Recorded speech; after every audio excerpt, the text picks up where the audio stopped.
Durante questo secondo video tratteremo più nello specifico alcune tematiche che riguardano l'impresa, partendo dal concetto degli stakeholder, dell'ambiente dove l'imprenditore vive, dell'ambiente in cui l'imprenditore si relaziona. Andremo ancora di più nel dettaglio, specificando alcune parti che sono utili per quello che è il nostro obiettivo, che è cercare di rendere appunto sostenibile questa attività per l'arte e per l'artigianato. Continuiamo il nostro discorso sull'impresa, l'attività di impresa e di come questo strumento impresa può essere a servizio dell'attività artistica e dell'attività di artigianato. Ci siamo lasciati nello scorso video parlando di quelli che sono gli stakeholder, cioè di tutto l'ambiente dove l'imprenditore è inserito, quindi di tutti i soggetti a cui l'imprenditore deve dare risposta e, come abbiamo detto, non sono soltanto i clienti e i fornitori, ma sono una costellazione, un emisfero di realtà a cui l'imprenditore deve riuscire a dare delle risposte.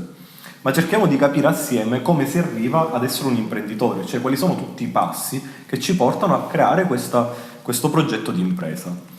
Una parola fondamentale che sta alla base di qualsiasi progetto imprenditoriale è l'idea.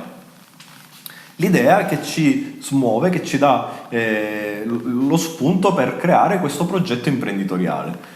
Sia che sia un'attività economica tipica o un'attività economica atipica, alla base comunque del progetto imprenditoriale noi abbiamo sempre un'idea. Qui dobbiamo cercare di capire come questa idea può essere calata all'interno del nostro mondo, che è quello dell'arte e dell'artigianato. E qui dobbiamo fare una differenza.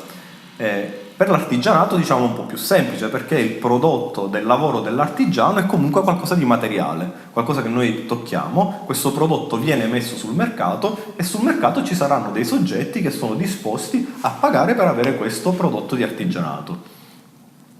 Lì l'idea si sostanzia in qualcosa di materiale, qualcosa che ha subito tutta una serie di lavorazioni, quindi ci sono stati dei costi per la creazione di quel prodotto, questo prodotto viene messo sul mercato, il prezzo che viene pagato per questo prodotto deve andare a coprire tutti quelli che sono i costi.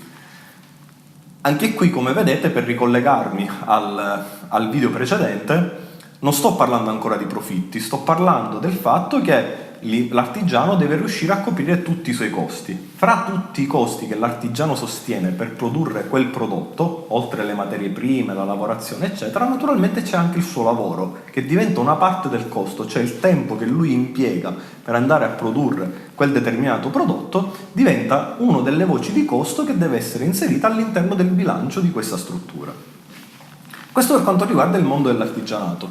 Per quanto riguarda il mondo dell'arte è un po' più strutturato, perché il prodotto, il risultato di un'attività artistica non per forza è qualcosa di materiale. Se noi pensiamo ad esempio alla scrittura piuttosto che all'attività artistica tipica su un palcoscenico, noi non abbiamo un prodotto materiale che è possibile andare a mettere sul mercato.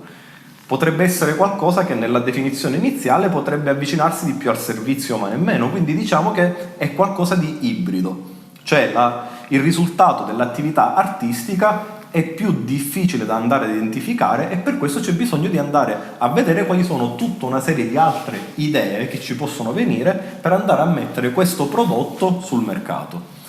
Fatto sta che nell'attività economica tipica, nell'attività di artigianato o nell'attività dell'arte, il fulcro comunque si basa sull'idea iniziale, cioè qual è quella novità, quell'innovazione, quel prodotto, quel servizio, quell'idea nuova che io riesco a mettere che spinga le persone a voler investire su questa cosa qui, a voler investire il loro tempo e il loro denaro su questa cosa qui. Quello diciamo diventa il fulcro. Nell'andare ad analizzare questa idea dobbiamo andare a testare se questa idea effettivamente è un qualcosa che può diventare un progetto imprenditoriale. Cioè dobbiamo andare a vedere se effettivamente esiste un mercato. Un mercato nell'idea tipica, nella definizione tipica di mercato, sono gruppi di persone, una o più persone, che sono interessate ad andare ad acquistare quel prodotto, quel servizio o comunque ad utilizzare quell'idea. Nell'analisi di mercato dobbiamo tenere conto di quello che sono appunto gli stakeholders. Cioè gli stakeholders, cioè i portatori di interesse, sono quelle persone che ci permettono di andare ad analizzare se effettivamente esiste un mercato dove andare a inserire la nostra idea.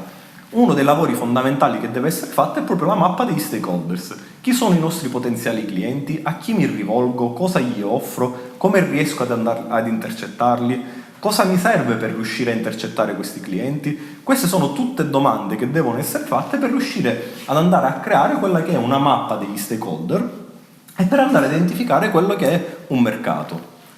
Naturalmente dobbiamo verificare se questa idea riesce a stare sul mercato. Per verificare se riesce a stare sul mercato, un'analisi che possiamo fare è un'analisi dei competitors. Chi sono i competitors? I competitors sono quei soggetti, diciamo nell'idea classica di impresa, che producono prodotti o servizi uguali o simili ai nostri. Uguali perché se io decido di produrre un telefono cellulare, i miei competitors sono tutti gli altri produttori di telefoni cellulari. Se io decido di creare un social network, tutti i miei competitors sono quelli che hanno creato dei social network, ma sono anche competitor indiretti, tutti quelli che creano degli strumenti di socializzazione virtuali che non per forza sono i social network. Nel mondo dell'arte e nel mondo dell'artigianato dobbiamo capire cosa si intende per mercato e chi sono i competitors. Questa analisi diventa fondamentale per cercare di capire se già nel mercato esistono delle idee simili e se esistono, che ben venga, dobbiamo riuscire a capire in che cos'è che noi ci differenziamo, cioè qual è l'elemento di innovazione e di diversità che noi riusciamo a creare per cercare di convincere quelle persone a utilizzare il nostro prodotto o il nostro servizio. Quindi ci aiutano molto quelli che sono i competitors, cioè, come dicevamo, delle realtà che producono dei prodotti uguali o simili ai nostri oppure che soddisfano in qualche modo gli stessi bisogni attraverso dei servizi o appunto dei beni. Nell'analisi dei competitor risulta fondamentale lo sviluppo e l'analisi appunto dell'idea, cioè dobbiamo andare a vedere in forza dell'idea appunto chi sono le persone che sono interessate ad utilizzarla e chi sono le persone che già hanno offerto un'idea simile. Appunto, come dicevamo, nel mondo dell'arte e nel mondo dell'artigianato bisogna capire qual è l'idea che noi vogliamo mettere sul mercato e nel mettere questa idea sul mercato capire chi sono degli altri soggetti, degli altri artisti o degli altri artigianati che producono dei prodotti simili. Nell'analizzare l'idea in linea con l'analisi dei competitors e l'analisi del mercato risulta fondamentale descrivere bene e limitare al minimo quello che è lo spazio di quest'idea, cioè dobbiamo capire dobbiamo riuscire a descrivere quanto più chiaramente possibile quest'idea, possibilmente facendo anche dei test. Sicuramente se si inizia con un'attività di artigianato, con un'attività artistica, si è già artigiani o artisti e possibilmente i nostri amici o i nostri contatti, la nostra rete sociale è già a conoscenza di quella che è la nostra idea e possibilmente ha utilizzato i nostri prodotti o i nostri servizi. Se io sono un artigiano, ad esempio, che crea dei bracciali, possibilmente io li ho già creati, ho notato che questi bracciali o queste cose che io creo sono di interesse per la mia cerchia di amici, quindi già lì è un inizio di un potenziale test, nel senso che questo prodotto ha già suscitato un certo interesse. Questo, diciamo, è una fase di inizio, cioè l'andare a vedere e l'andare a ragionare sul fatto che possibilmente questo prodotto potrebbe avere anche dei risultati di mercato. Per quanto riguarda l'attività artistica, tranne che noi non vogliamo vendere i nostri quadri piuttosto che le nostre sculture, e quella potrebbe essere un'attività, in questo caso, molto collegata a quella che è l'attività dell'artigianato, perché in questo modo io creo un qualcosa di materiale, il mio dipinto, la mia scultura diventano quel prodotto che io vado a mettere sul mercato. Ma parallelamente a questo prodotto posso io sviluppare tutta una serie di altre idee, posso organizzare delle mostre, posso creare degli spazi, posso coinvolgere delle persone, posso creare dei coworking, posso coinvolgere degli altri artisti che vogliono partecipare con me a dei bandi per riuscire a fare attività di fundraising. Sul fundraising ne parleremo poi nelle puntate successive per cercare di capire dove trovare queste fonti di finanziamento. In questa fase diventa fondamentale quindi cercare di analizzare bene quella che è l'idea e quelli che sono tutti gli aspetti collegati all'idea. Quindi non soltanto la produzione del prodotto, ma quello che questo prodotto mi può portare a fare. Posso organizzare una mostra, posso organizzare degli spazi, posso creare un coworking, posso fare un collettivo. Cioè tutte quelle cose collegate a quest'idea che comunque mi possono dare delle attività che riescono a stare sul mercato.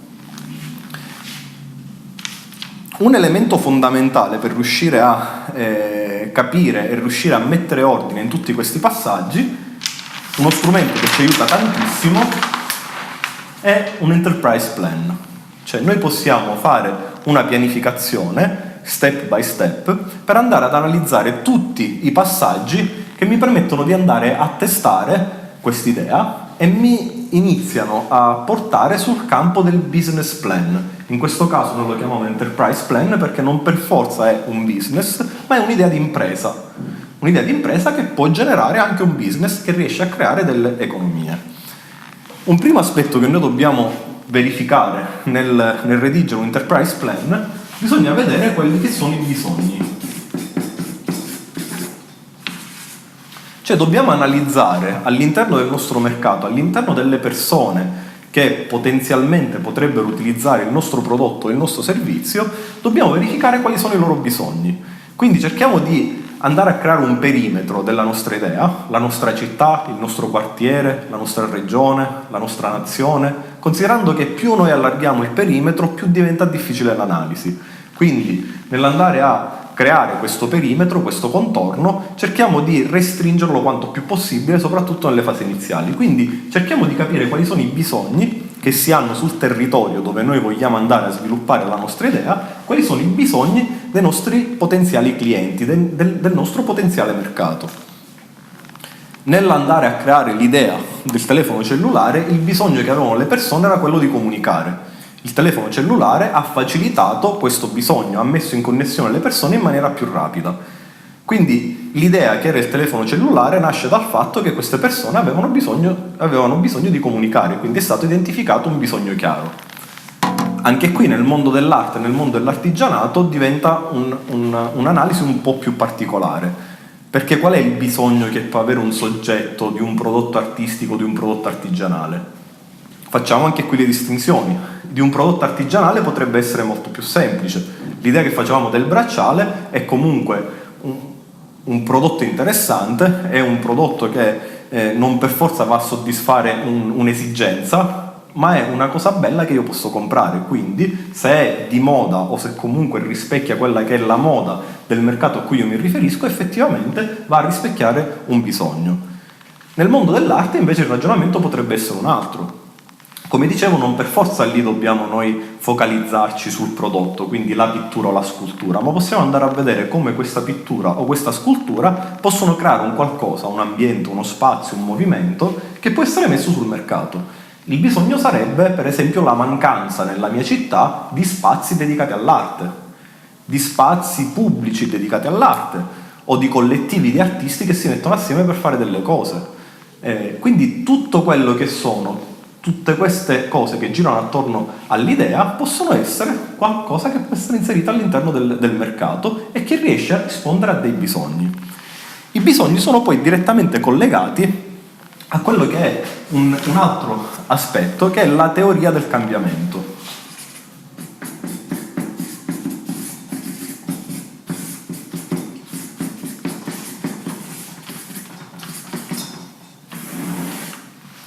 Il passo successivo che bisogna fare è cercare di capire, nel caso in cui questi bisogni venissero soddisfatti, come cambia la realtà a cui mi rivolgo,